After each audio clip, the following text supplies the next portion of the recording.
All right, so it's rainy outside today, so I think I'm just gonna stay in the studio. And I think what I'm gonna do is actually just go through the record quality settings on the GH7 so that you know what to expect when you take this out of the box. Now, just a couple disclaimers for this video. Yes, Lumix did send me the GH7 and I've had the opportunity to use it, and it has incredible shoot settings, record settings. So I think it's worth noting in just a standalone video like this, the type of formats and the quality record settings that you can shoot with on the GH7. The second disclaimer is that I'm not testing all of these different settings in this video. I'm just showing you what's in the menu and the options that you have with the GH7 when you go into the menu to look at it. I think that's all of the disclaimers. I need coffee.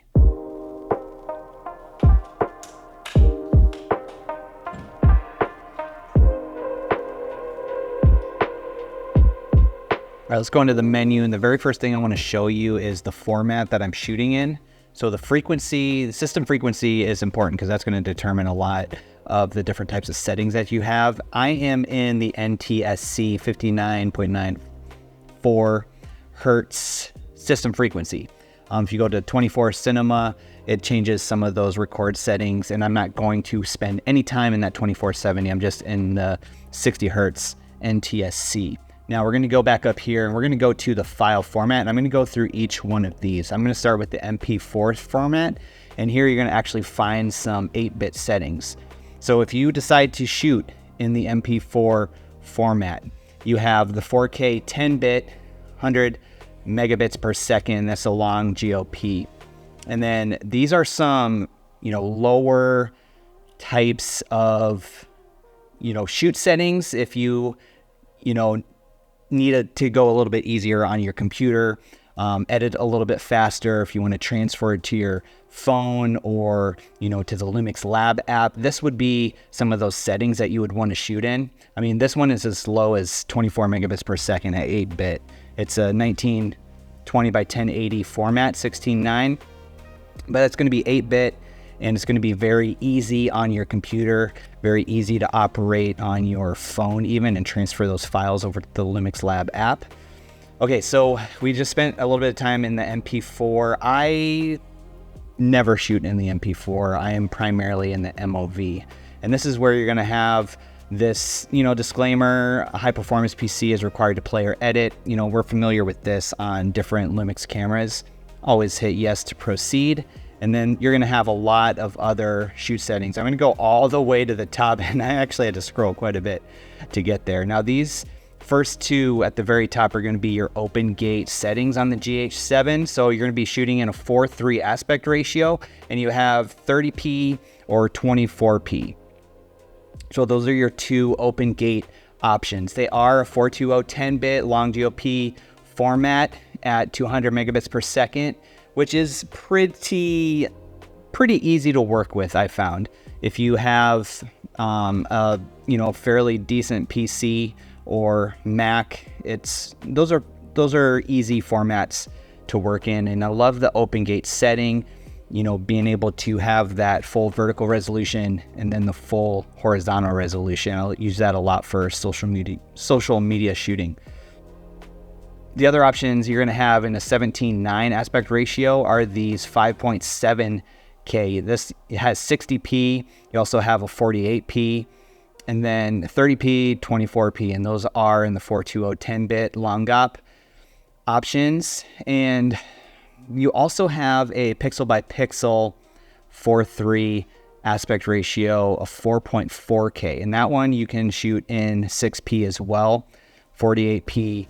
And those are also going to be a little bit bigger files, but 420 10-bit long GOP. Now, once you start getting into some of these other Cinema 4K options, again, these are a 17:9 aspect ratio, and all of these ones that say C 4K, all of these are your Cinema 4K or DCI 4K shoot options.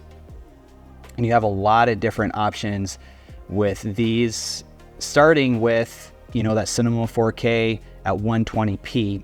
The 120p options are the 420 10-bit long GOP, at 300 megabits per second. Pretty easy to work with, and that is a true 120 frames, 119.88 frames per second, where you go and you slow that down in your editing, where some of these will have other options like a slow and quick option or a variable frame rate option on the GH7. Variable frame rate is sometimes an easy in-camera slow motion processing that you don't have to worry about, changing the frame rate in your editing software. So you have 120p 420 10-bit, and then it's going to jump down to this all-I 10-bit 422 Cinema 4K at 60p, and this one also has proxies available. So if you want to shoot in a proxy format,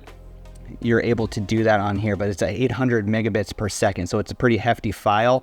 Where you see that 120p long GOP is 300 megabits per second. It jumps way up to 800. That's why there's that proxy available, which is a great feature on the GH7, but also it shows you what slots you can record to. So you have the CF Express slot, and then you have SSD, and then on some of these it's going to give you that other SD card slot. And if you are familiar with the GH7, you really have 3 different record options internally on the camera: CF Express, SD card, and then SSD. So you have a couple less hefty 60p options. This is a 422 10-bit all-I, and then you also have this long GOP 60p. And then it's going to be the same for some of these 48 frames per second. Is going to be like kind of the same step down process, except you do lose some of that proxy recording on this 48 frames per second. One thing I do want to point out though is that you do have an 8-bit option with Cinema 4K at 60p. So some of these 48 frames per second, you don't have that proxy available, but then it jumps down to that 30p, and then all of that frame rate, variable frame rate becomes available, proxy recording. You still have that all-I, and then you have some long GOP at 30p, and the same is going to be for 24 frames per second as well. And then we're going to jump down to the 16:9 aspect ratio of 4K, 3840 by 2160. And again, it's going to go through those same 120 frames per second. And then you're going to have, the 800 megabits, all-I recording 422 10-bit at 60p. And then it's going to kind of lower the bit rate a little bit. So you have the ability to record to that SD card at 600 megabits per second if you need to do that and you're not recording to an SSD or to a CF Express. Now, when I shot a lot with the GH6, I was doing I never recorded to an SD card on the GH6. I always recorded either to an SSD drive or to a CF Express card. I never recorded to an SD card on the GH6, and I have a feeling that it's going to be the same thing on the GH7. And then you do have some HD settings as well, up to 240 frames per second at 800 megabits per second, all-I. So I mean, that's pretty, for an HD format, that's a pretty hefty file at 1920 at 1080 for that 240 frames per second. Full HD shoot settings when it comes down to it, if that's format that you shoot in for either client work or some of your own content. One of the things that the GH7 offers, if we go into this record file format again, is this Apple ProRes. Internally on the camera, raw recording, Apple ProRes internally on the camera. And again, you're going to get this disclaimer, proceed, yes, and then we're going to go into some of these shoot settings with the Apple ProRes. And now this is where some of those raw files come in, where you have basically full control over the color, over the temperature, over the exposure on these raw files internally into the camera. And again, you're going to need either an SSD drive, because this is a 4.2 gigabits per second file. So that's going to eat up a ton of space. You're going to want to probably record to an SSD drive. It's probably the most affordable way to record this type of format, but you no longer need to record through HDMI for those RAW files. I personally don't shoot a lot in RAW, hardly ever actually, and so I probably won't be using it on a regular basis, but having a camera, you know, in case maybe a client needs those RAW files or something like that, you do have that option with the GH7, which is a benefit with the GH7 over a lot of these other cameras. So you have this 17:9 aspect ratio, 5728 by 3024. It's a 5.7K RAW HQ file that you're recording. And then you lose the HQ on this next one, but it's a 2.8 gig per second record file. And again, that's in the 5.7K.